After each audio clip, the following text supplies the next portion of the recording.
The July 25th Troy City Council meeting.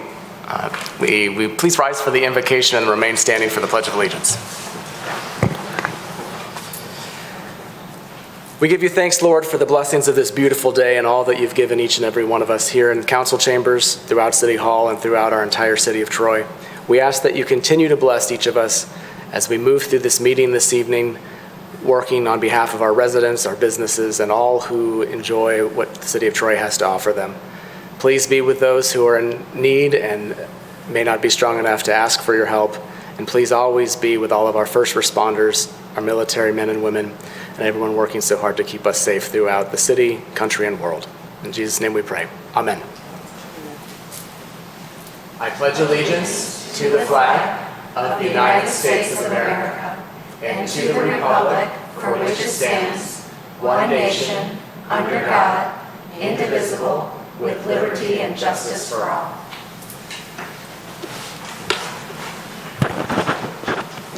I'll call the July 25th, 2022 Troy City Council meeting to order. Ms. Dixon. Mayor Baker? Here. Councilmember Abraham? Here. Councilmember Brooks? Here. Councilmember Chamberlain-Krenga? Here. Mayor Pro Tem Erickson Galt? Here. Councilmember Hamilton? Here. Councilmember Hoderick? Here. All present this evening. First up are certificates of recognition and special presentations. We have one this evening. C1 is a proclamation to recognize Troy City Clerk Aileen Dixon, who is named as Michigan's 2022 City Clerk of the Year. So Aileen, please join me down at the podium.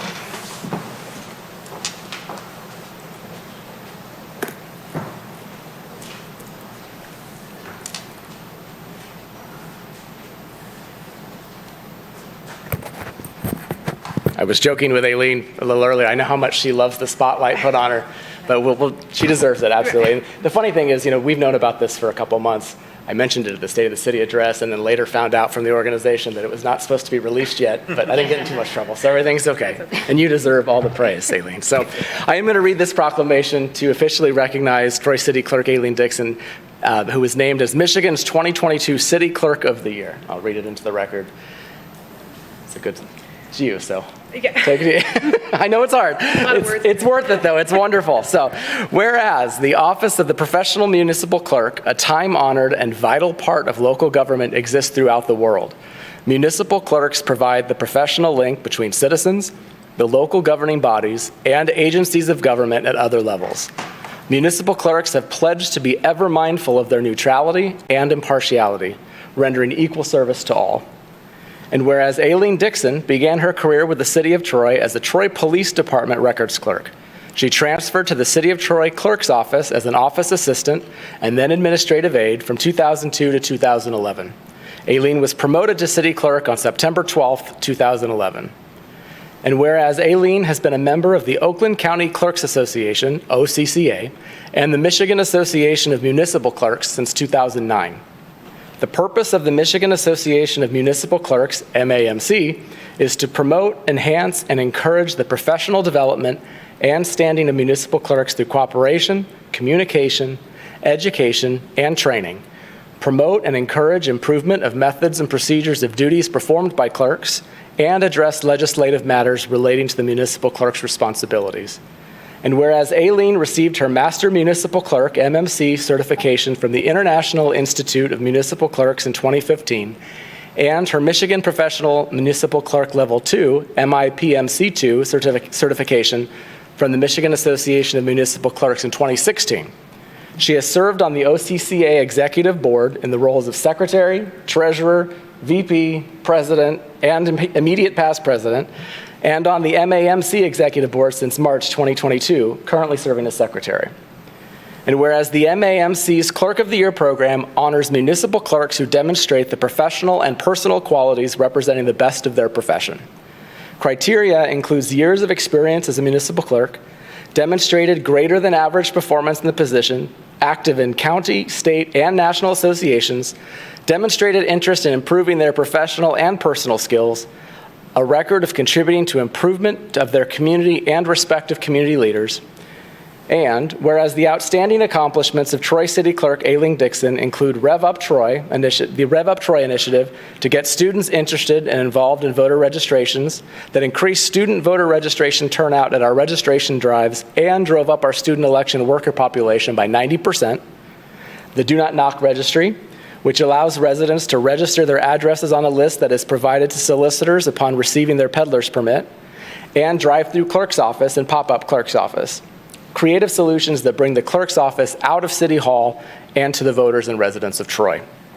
Now, therefore, be it resolved that the Troy Mayor and City Council recognizes Troy City Clerk Aileen Dixon as Michigan Association of Municipal Clerks Clerk of the Year 2022 and extends appreciation to Aileen for her professionalism, dedication, and many contributions to the City of Troy for the betterment of our community. And be it further resolved that we invite all Troy residents to recognize and celebrate Troy City Clerk Aileen Dixon as Michigan's 2022 City Clerk of the Year, as well as for her outstanding achievements past, present, and into the future. This proclamation is presented this 25th day of July, 2022. It's signed by myself as mayor. Of course, all members of City Council have signed it. Aileen, I present it to you happily, and I congratulate you on this amazing honor, and we're so proud and honored to have you as our city clerk, truly. Thank you.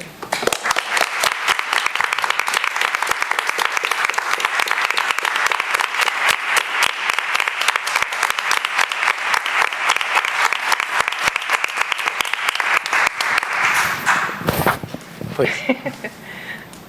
I get a microphone so often, but I rarely want to actually say what's in my head. So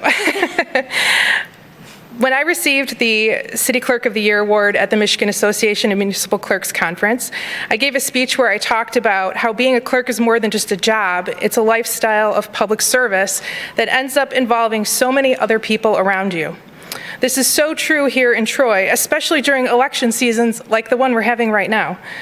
So like I've said many times, my name may be on the plaque, but it represents the dedication and hard work of the entire clerk's office staff.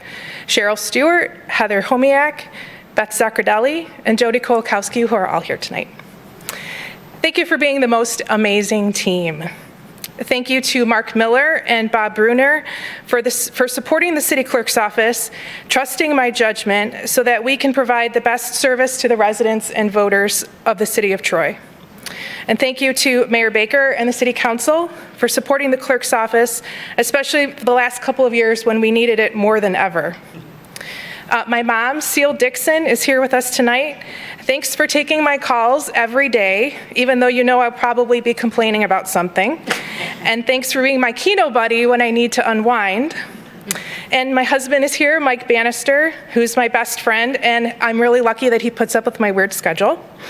And I want to say hi to my kiddos, James Bittner and Amelia Bittner, who aren't here tonight because they're at Way Fun camps, which a lot of us would probably rather be at.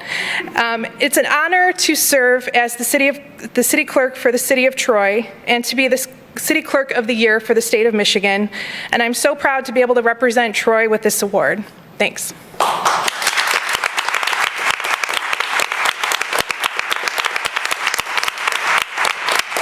We're going to take a 5-minute recess so we can do some pictures.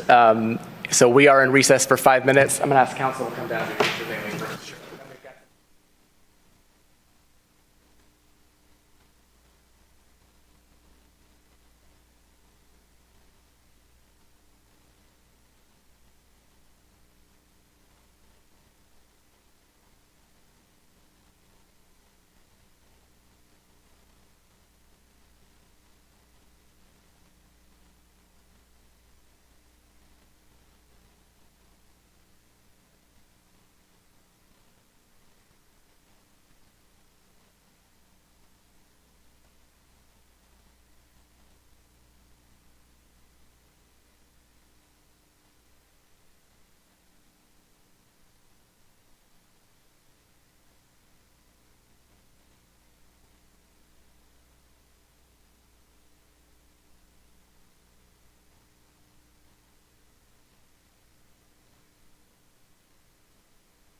Back on the record, that concludes certificates of recognition and special presentations. We have no carryover items this evening, no public hearings. Next would be public comment for items on the agenda from Troy residents and businesses, but we have nobody signed up this evening, so there will be no need for G, the reply. There are no postponed items, so we move into I, regular business. First up will be I-1 board and committee appointments. There are no mayoral appointments this evening, but we do have a city council appointment, so I'll turn it over to Mayor Pro Tem Erickson Galt for that appointment. Thank you, Mayor. I'd like to move the appointment of Matthew Martin to the Liquor Advisory Committee for the term expiring January 31st, 2025. Support. Moved by Mayor Pro Tem Erickson Galt, supported by Councilmember Abraham, I think. Yes. That we approve the appointment of Matthew Martin to the Liquor Advisory Committee for the term expiring January 31st, 2025. Any discussion? The vote, Ms. Dixon. Mayor Baker? Yes. Councilmember Abraham? Yes. Councilmember Brooks? Yes. Councilmember Chamberlain Krenga? Yes. Mayor Pro Tem Erickson Galt? Yes. Councilmember Hamilton? Yes. Councilmember Hoderick? Yes. Motion carries, and we thank Mr. Martin for service to the Liquor Advisory Committee. Next up is I-2 board and committee nominations. I won't make any mayoral nominations this evening, so I'll turn it over to Mayor Pro Tem Erickson Galt for city council nominations. Thank you, Mayor. I have one nomination tonight. I'd like to nominate Tyler Fox to the Charter Revision Committee for the term expiring April 30th, 2025. Support. Moved by Mayor Pro Tem Erickson Galt, supported by Councilmember Brooks, that we approve the nomination of Tyler Fox to the Charter Revision Committee for the term expiring April 30th, 2025. Any discussion? The vote, Ms. Dixon. Councilmember Abraham? Yes. Councilmember Brooks? Yes. Councilmember Chamberlain Krenga? Yes. Mayor Pro Tem Erickson Galt? Yes. Councilmember Hamilton? Yes. Councilmember Hoderick? Yes. Mayor Baker? Yes. Motion carries. That concludes city council nominations for board and committees this evening. We move on next to I-3, a request for closed session.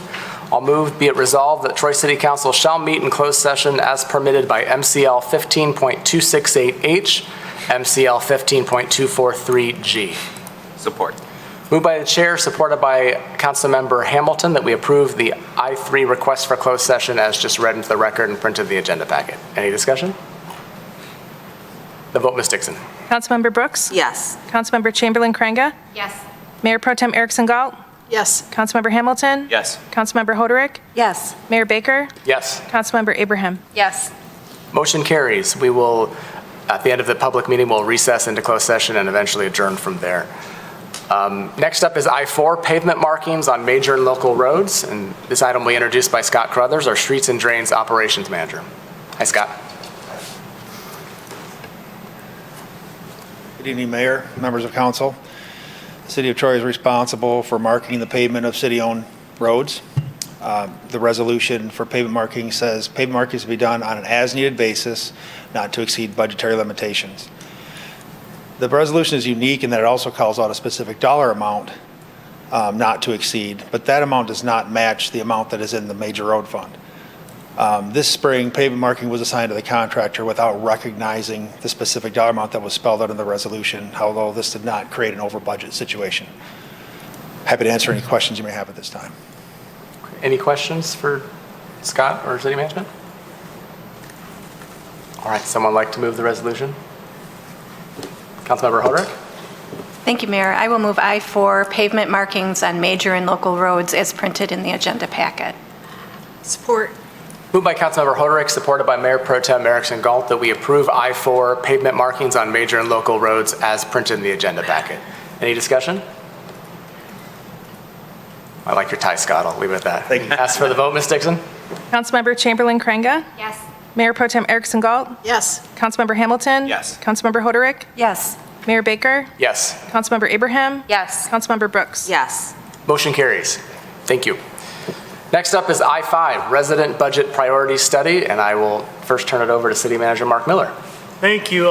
Based upon council's input at the last meeting and the few days afterwards, a number of council members submitted comments to myself and Bob.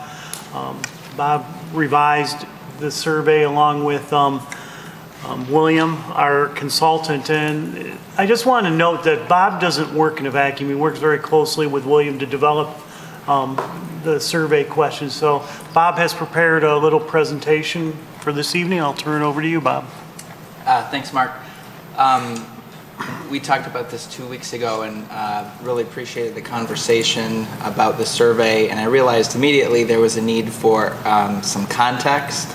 And so I wanted to kind of create a little presentation tonight, both for City Council and for the folks watching at home, about kind of where we're at in the process of surveying and decision making. And also wanted to recognize, as was mentioned at the last meeting, that the survey is a communication tool, whether we like it or not, in addition to being a survey instrument. So the presentation tonight, which we tested the remote earlier to make sure it would work. But Dave, you want- Just tell me when you want me to advance. yeah, go ahead to the next slide.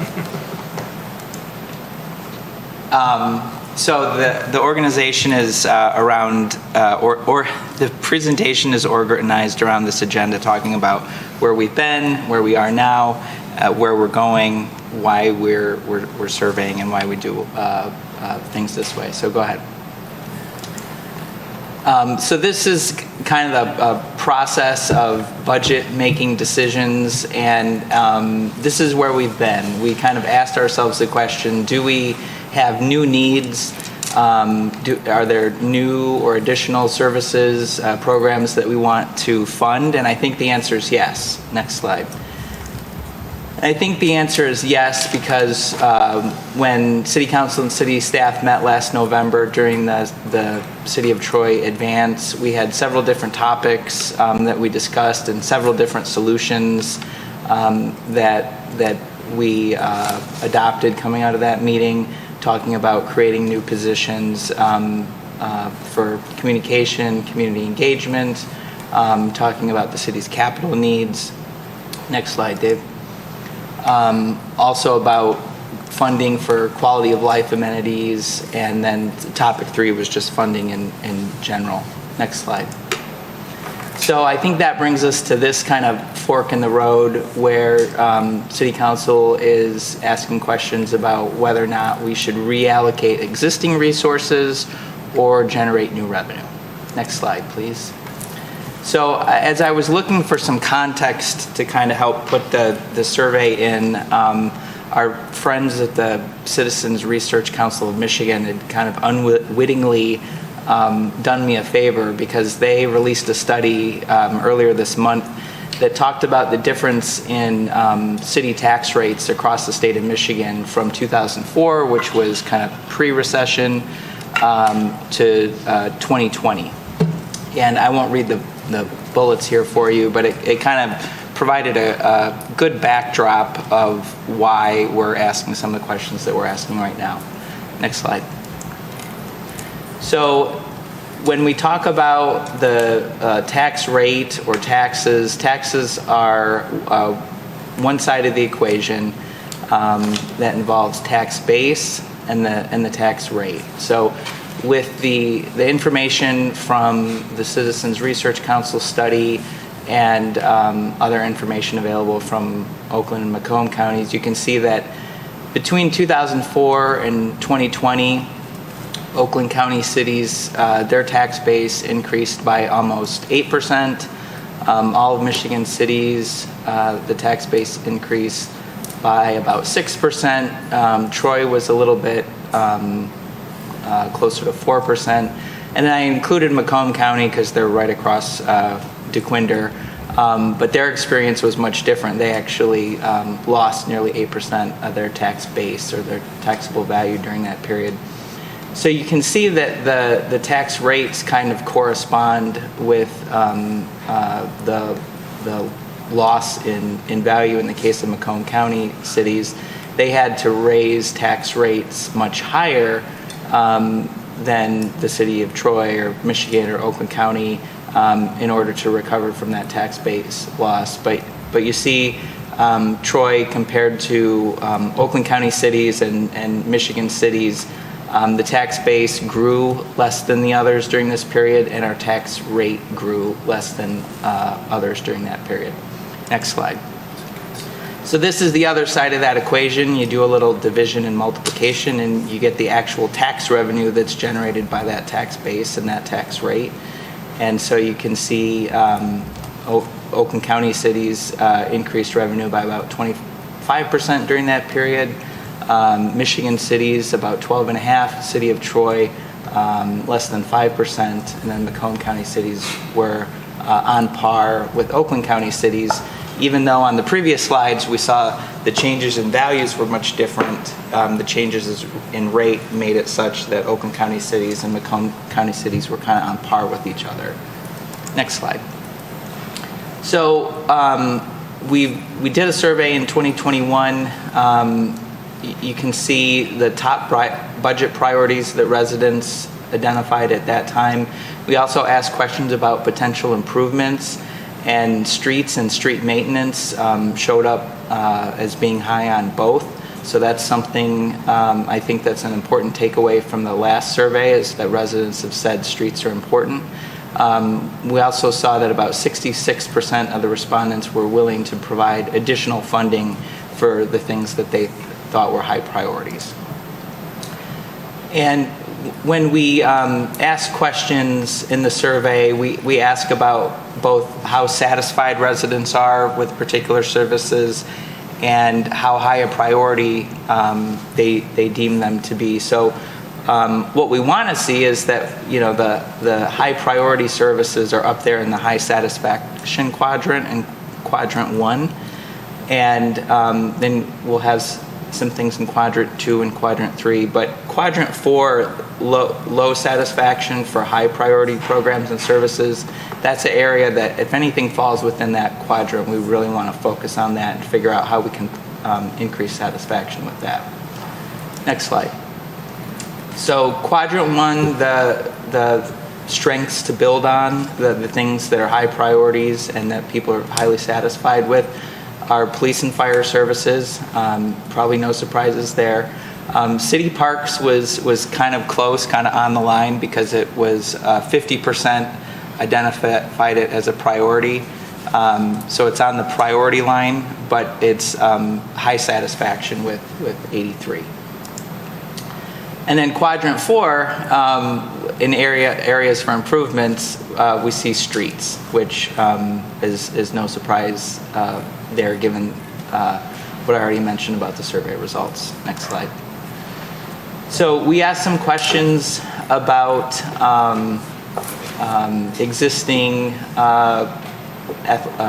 or potential improvements generally, and potential athletic space improvements or quality of life improvements in the 2021 survey. And so in this question, you can see the walking and biking trails was the only item that more than 50% of the respondents identified as being things that they wanted more of and things that they were willing to fund. And again, streets was kind of right on that line, because 50% of people said it was something that they wanted more of, but just a little bit less than 50% were willing to fund on this particular question. Next slide. And then this was the results for the types of athletic spaces and amenities that we asked about. And this was the area, winter sports was the one area that was about 50% on the wish list and residents being willing to fund. Next slide. So what we want to do with this next study is we want to be able to see some of those same types of results for other types of programs and services that we didn't ask about last time.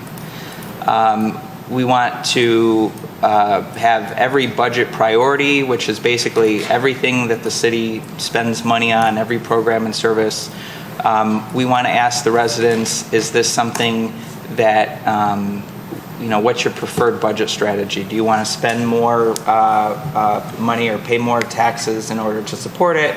do you want to reduce the service? Do you want to eliminate the service? And kind of get some direction on some programs and services that we didn't ask about in 2021. So talk a little bit about why we survey. I looked at the election results from the library millage. There was 44,762 people voted. If we lined them up outside City Hall and gave them each 3 minutes to talk to City Council, we'd be here for 56 weeks. That's 56 40-hour work weeks.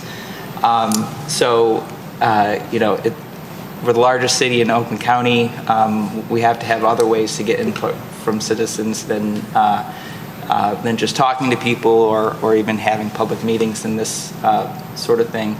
And so surveys allow us to get that public input much faster. And then we use that input not necessarily to make the final decisions, but in most cases that's up to City Council to vote to put something on the ballot or to make a decision.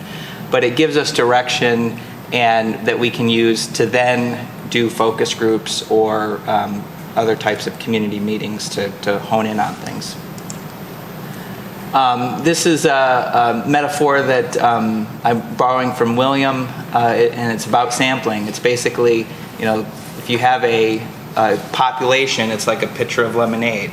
And if you have a glass of lemonade, you have a sample of that population. And whether you're talking about the pitcher or the glass, it's still 1 part sugar, 1 part juice, 7 parts water. And so if you have a sample of that 1 glass of that pitcher of lemonade, you know what that lemonade tastes like. And if you have a survey of the residents of Troy, then you know within margins of error what the residents are thinking and what they want. So that was something that we touched on at the last meeting that I wanted to mention tonight as well. Next slide. So where we're going will depend in part on the outcome of the survey. There's cost or resource reallocation possibilities of reducing or eliminating some low priority services to pay for higher priority services, or there's the revenue options of either having more charges for services, grants, or property taxes, and that's what the decision that the survey is intended to inform. Next slide. So with that, I'll say that the survey that you have this week is much different from the one that you had 2 weeks ago. I hope you like it. It was good conversation and good input then, and looking to get your feedback tonight. Thanks, Bob. Appreciate what Mark said first, but I recognize it doesn't happen in a vacuum, and I know that I give you credit, but the credit goes to a lot of people, and I'm appreciative of the slides with the information to a certain extent. Lemonade. I'm kidding. I get it, but it's important, and I hope I know everybody at this table understands the importance of why we survey, but I imagine some of that's for the community as well, which is important for everyone to know. Questions for Bob at this point, or I don't know, William's not here, right? I don't know if we have any is Rob Malzak on, if there's any financial questions or anything, or it's fine if he's not, I'm just curious. I believe he is on. Okay. Yeah, okay. Questions on this one? And just so I'm clear, you'd like us to approve this survey as of tonight so we can get it going, because we've got a pretty tight timeline trying to get everything synthesized and back for us for the November advance, right? Correct. Yeah. Okay. There's still opportunities to make some changes. For example, I did talk to William about adding some more open-ended questions. We have room that if you look through it's a 4-page survey, but we've got some kind of white space that we can add a few more things. But yeah, if City Council is comfortable overall with the direction that we're going, then we would like to get this finalized and distributed before the next City Council meeting, which we actually have an extra week in between this meeting and the first meeting in August. So hoping to stay on track, but more important that we get it right. Sure, of course. Okay, questions? Or comments, I guess, because there's no actual action item on this. Right. Correct. Discussion then, how about that? It's not like this council, Bob, I don't know. Either it's so perfect that nobody has anything to say, or someone doesn't want to go first. Anything? I'll start by saying I do appreciate the changes. I think you integrated well what we talked about at the last meeting as it relates to potential bonding, clarifying a little bit of the importance of our police and fire as always a priority. I like the flow of it a little bit better. It feels like it kind of captured where some of my brain is going as well. So I do appreciate it. I don't have any proposed changes other than any fine tuning that gets done, but I think it is a good survey to go out and will give us a continuation of what we learned last year, basically, like you broke it down a little bit. So I'll start now with that. Anybody else? Dave? Let's say when I read it, I found it fascinating because I really want answers to these questions, and I think it'll be really interesting to see how people respond, how the open-ended question is. It's like, I like that it's kind of just going out there and be like, look, this is what we provide, this is what we'll need to provide it, and what are you willing to do? Because that's really what we want to do as a council. We want to know what the people of Troy want to do and what we need to do to make it happen, so I like it. Thank you, David. Great. Councilmember Hoderick? I'm sorry, and then you, Tracy. Go. I had been toying with the idea of maybe adding an open-ended question, but when I looked at the survey again before the meeting, you have baked in to the survey places for open-ended responses. And I think the way that they are in here achieves what I was thinking we might want. So personally, I agree with what my colleagues have just said. I really want to know what people think about this. And I think the questions are well thought out. I think it builds on our last survey really well. And I think you've comprehended the input that we've given to me very well. Thank you, Councilmember Hoderick. I saw Councilmember Brooks. Thank you, Mayor. Yes, this survey, I liked it a lot better with the changes as compared to the previous one. I think that there's a good focus on the infrastructure and the facilities, and I think that's really important to get input because like we had talked about before, you know, we kind of know that the public really likes the parks, but I think our capital needs are a priority of the city. One question I had, and I don't know if it was a typo, but in question number 1, it says free increase. Is that supposed to say fee increase? It says small tax / free increase. Yeah. It's supposed to say fee increase because it says it 4 times. So I just wanted to make sure. Okay. Yep. Yeah. Yeah, as we're revising these and it's going back and forth really quickly, we don't proofread them, but it will be thoroughly proofread before it gets distributed. I just wanted to make sure. Yep. Thank you. Although a free increase sounds kind of good. So if we can make that happen, that'd be great. Councilmember Chamberlain-Cranga? Mayor. Well, Bob, I love surveys. I love data. I love information. I love what you've done with this. I do have maybe a few small little suggestions, but I'll just email those to you.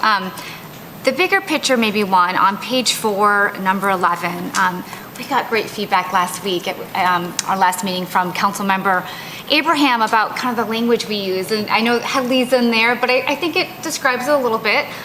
We also talk about capital improvements, maybe put buildings, facilities in parentheses, because some of the language, of course, that we use may not be what all of our residents are using. So I can send you some of those, but just along the lines, I think it's great that they're there. That's what matters. They're there, and I really appreciate that.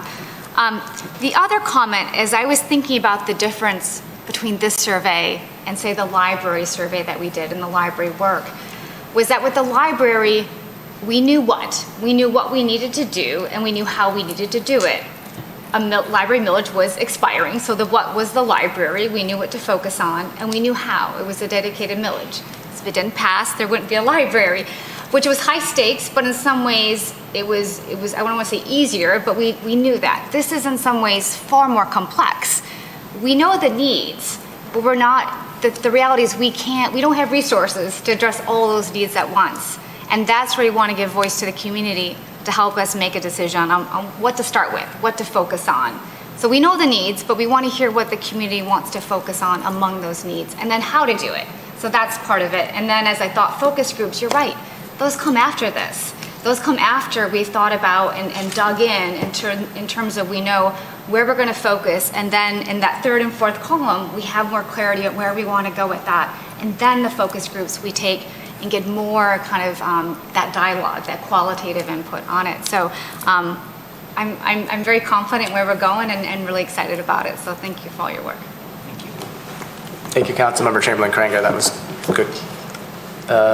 Anybody else? I'll just add to what I said a little bit earlier. You know, the irony of the Citizens Research Council in Michigan, I mean, maybe it's not ironic, but their report coming out, there was an article, or I think it was actually an opinion piece in maybe the Detroit News last week that kind of talked a lot about this. And so this is interesting timing to come out. And I think it's important for all of us also to recognize though that the dollars between 2004 and 2020 are very different, but so is the electorate.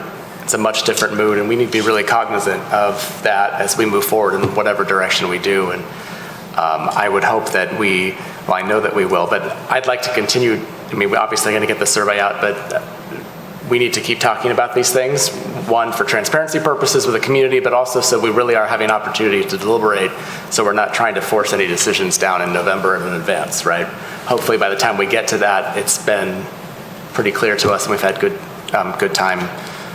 times talking about these things, because whatever we do, if we do need to go out to the public for in an election, there's obviously time limits and time frames as part of that, and you know, we're obviously nothing's going to happen this year, but we need to look at those things for sure. So I appreciate it. I'm anxious to get this out. Can you remind us just quickly one more time what the survey will be targeted? It'll go out, but there will be opportunity for every resident to fill it out. It just won't be part of the weighted sample. Is that correct? Correct. We'll have the sample survey and then the non-sample survey results. So anybody who wants to take the survey can go online and take it, and those results will be aggregated separately from the sample. And so once the survey itself will get finalized and distributed sometime in August. So, you know, don't look online for a link or anything next week, but we'll publicize it once it's ready. Okay, thank you. Anything else? Councilmember Chamberlain-Cranger? Quick question. I meant to bring this up. I forgot it. So speaking of timeline, I was wondering, how does this intersect with that role that we approved for this new fiscal year around communications, community engagement? I know that this would be some of the work probably they'd be addressing. Is that, I don't know where that role is at, but at some point I'm sure the hope is that this work would intersect with that role when there's, when you hire for it. Yeah, no, that's a timely question. So we have in the current budget a new position for communication, community engagement. I met with HR to talk about that position again today, and we've been really kind of researching the market and what other positions are out there. And I had kind of initially created a job description, and now I'm working with HR to refine it. And so we're making some changes, and while we make changes, other communities are out there posting similar positions, and so there's kind of a lot happening, and so part of me, I'm glad that we haven't posted the position and didn't move too quickly on it, but long story short, right now that, you know, the survey is kind of on its own path, and that position is going to get filled when it gets filled, and so at least for you know, this survey and this advance coming up this fall, that position won't really play a role in that, but certainly that whoever is in that position in the future would definitely play a role. If that's the case, then I have an additional comment. I appreciate that information about that position as well. Obviously, reminding city staff that that's a priority for us, and we're in the budget cycle already, so I hope that it is moving forward despite the changing goalposts, I guess, maybe of the role. I've long said lately that it's a that position's getting harder and harder because we keep adding things for that person to do. So I recognize the difficulty in that, but it is definitely a priority for this council.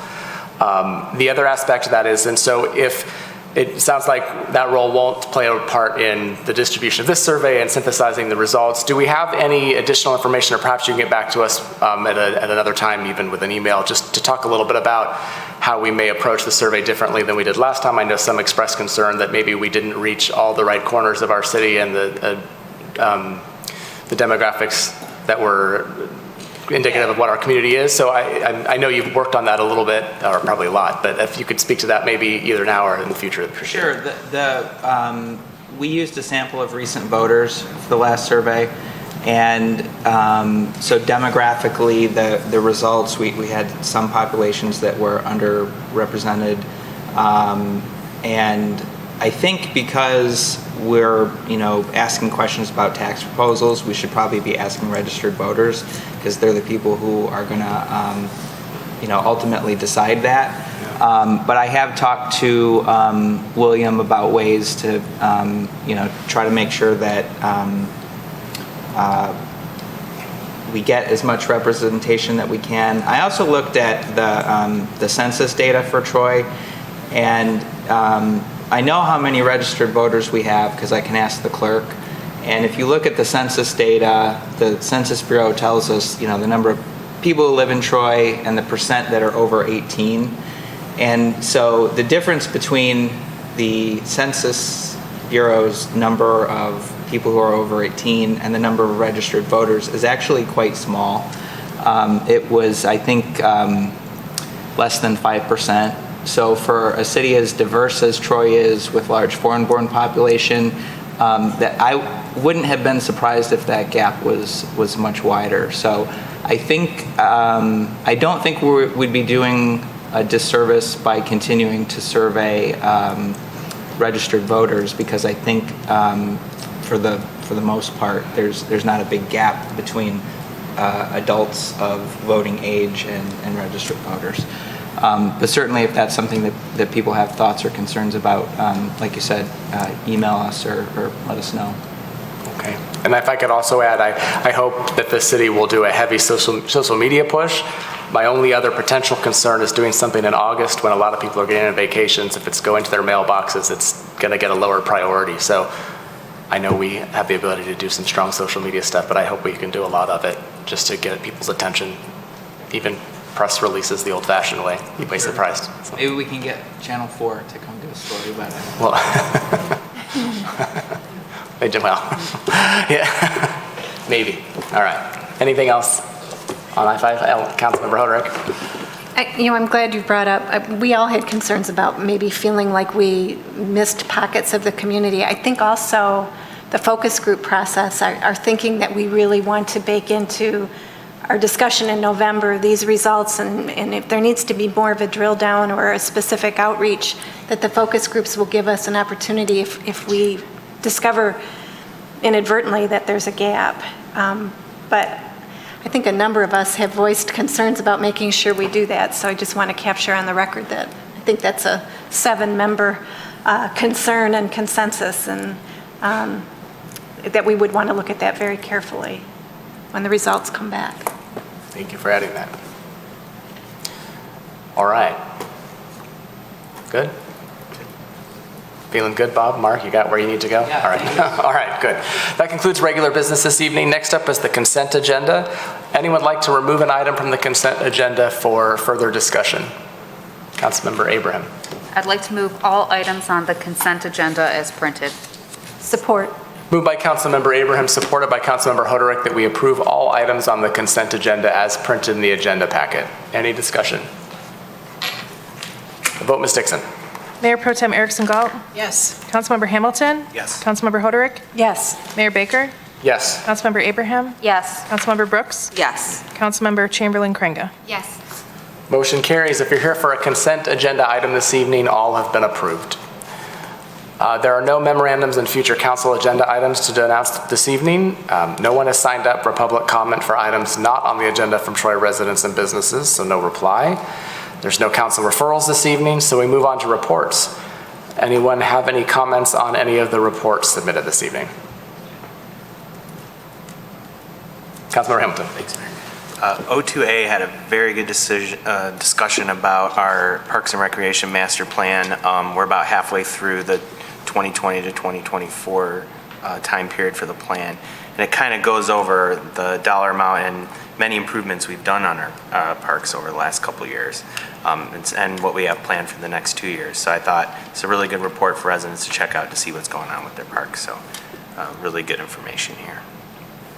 Thank you, Councilmember Hamilton. That was what I was going to call it too. I'm very impressed by the work everyone is doing to move that plan forward and to keep it going. And I think it shows in the community. These are actual tangible projects that you can see and experience. And I guess I'll take this moment then to remind everybody that Wednesday at 1 o'clock, we are doing the ribbon cutting and grand opening ceremony of Phase 3 of the Troy Trails project at JC Park. It'll be 1 o'clock on Wednesday, and there actually is an ice cream and popsicle truck. It'll be there. It's open to the public. Obviously, ice cream's only there until it's gone. But we'll cut a ribbon, and I for sure will be taking a walk on the trail. Happy to have anybody. I'm sure some council members will be there, but anyone in the community that's there as well, we'd love to have you join us. But see in action some of our Parks and Rec master plan work being done. So. Got that plug in. Good timing. Thanks, Dave. All right, any other comments on the reports? All right, we move up to council comments. Council comments this evening. Councilmember Brooks? Thank you, Mayor. First of all, congratulations, Aileen. It just confirms what we already know in our city, but it's a wonderful accomplishment. But also, there is an important primary that's coming up next Tuesday. So please, everybody, double check if you're voting in person. Your precinct may have changed, so it's important to really make sure, because we have redistricted, so that your precinct, that you know where to go and where to vote. So that's pretty much it. Thank you.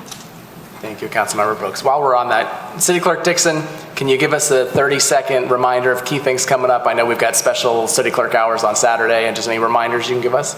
So the first reminder I would like to say is if you have an absentee ballot, please return it to us as soon as you can, because we have about 8,000 ballots that are still out there, and getting them all back the night before the election would put a little strain on our office, so that would be great if people could return those. We are open on Saturday from 8 a.m. to 4 p.m. It'll be in the building, at the clerk's counter, to do absentee ballots, register to vote, whatever you need to do, answer questions. As Councilmember Brooks pointed out, please double check that you know where your precinct is so that if you go to vote in person on August 2nd, you know where to go. We will have signs out at the old precincts and signs at the new precincts, and people ready to help you at the door with a map to make sure you're in the right place. But it always helps to save some frustration if you know which precinct you're supposed to go to. If you have any questions, you can check the city website, or you can call the clerk's office, 248-524-3316. We are available to answer all your questions, and that's basically what we've been doing for about 2 weeks. So, so we are ready to help you. Thanks. Thank you, Aileen. Appreciate that. Additional council comments? All right, I have some. Nice try, everybody. First up,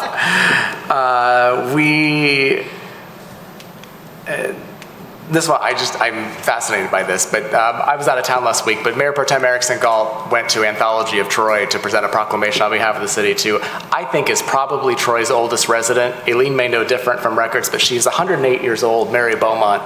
And I'm fascinated by anybody who's 108 years old, and I was really disappointed that I couldn't be there, but I'm glad you got to go, Mayor Pro Tem Erickson Gall. And there was a news piece on her, and it was, she's an amazing woman. I mean, you think about, she was born right at the start of World War I. She went through 2 world wars, 2 global pandemics, and she's living right down the structure, right across the street here, and still enjoying life, right? She gets out and on the trail. Her motto is work and walk. Work and walk. That's how she credits her long life. So she's an amazing woman. So happy 108th birthday again to Mary Beaumont. I think it's a lot of years. I don't know what else to say. A lot of years. But, the other thing I wanted to speak about briefly, I mentioned the trail on Wednesday. We are excited about Phase 3 of the Troy Trails, and we saw from the previous survey results the importance that is for everybody in our community, or a lot of people anyway. This one is unique, I think, because of the beautiful footbridge that's put in over the water feature over there, and I'm excited to be there and officially, I guess, welcome it to the community. If that sounds silly, it is, but please join us there. And this last thing I want to talk about, I'd like to see consensus. I'd asked a question to city management last month, I think it was last month, a little over a month ago, man, probably almost 2 months now, about the city park signage that we have. I'm sure you saw it. It was in our report, or in an email report. But I've received a lot of positive feedback from members of our community about the Gene M. Stein Community Park sign.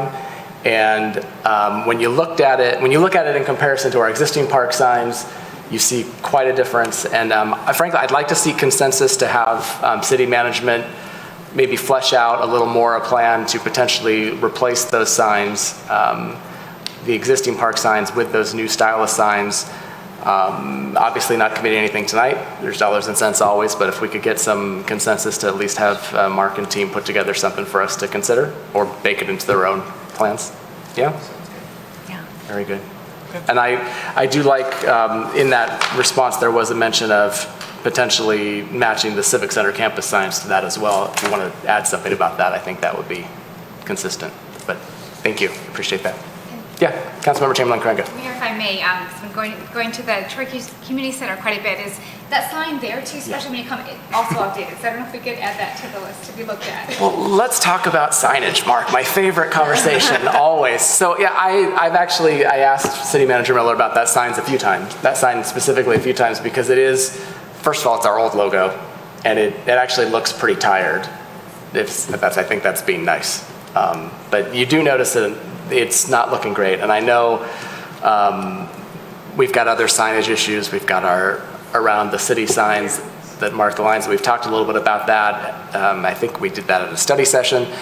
So I know there is also obviously the DDA landscaping plan, which may include some signage as well. So there's a lot going on, but I said it before, I hesitate too much to depend and wait for the DDA landscaping plan to determine what other signage needs we need in the city, because that could be a really long time, number one, but two, it may be difficult to try to match that, and that is a unique district. So I don't know if, obviously I got some consensus for the park and city signage specifically, but maybe it's time to bring that signage issue back up somehow. Mark, does that make sense? Yes. Is that fair? I mean, we kind of need to look at it. It's an important part of our city, and some people, it sounds silly, we talk about signs, but it's the image of our city, it's the gateway to our city. You'd be surprised how many times I hear from people how usually bad our signs look at this point, or the gazebo logo with the old sign. I mean, or if they're faded, you can't read them, things like that. It's not a good look for our city, and frankly, we should do better, I think. Right? Okay. Councilmember Hoderick? Well, while we don't want to be held up by what the DDA is doing, I feel like that process of dialogue and even our study session of the general look and feel of that, to me, the new park sign for the Gene M. Stein sign, one of the reasons I was struck by it is I felt like it was consistent or complementary to what we had seen in the study session discussion, at least the early thoughts. So it feels like the timing is right. Many of us remember kind of talking about signs at one point, and there were multiple reasons why the timing just was out of sync with what made sense to do at the time, and it does feel like this is the right timing. So thank you for thinking of that and bringing it up. All right, thank you. All right. Any other council comments? All right, there's nobody signed up for public comment for items on or not on the agenda for members of the public outside of Troy. And we do have a closed session, so we will recess here from the public and head into closed session and adjourn in there.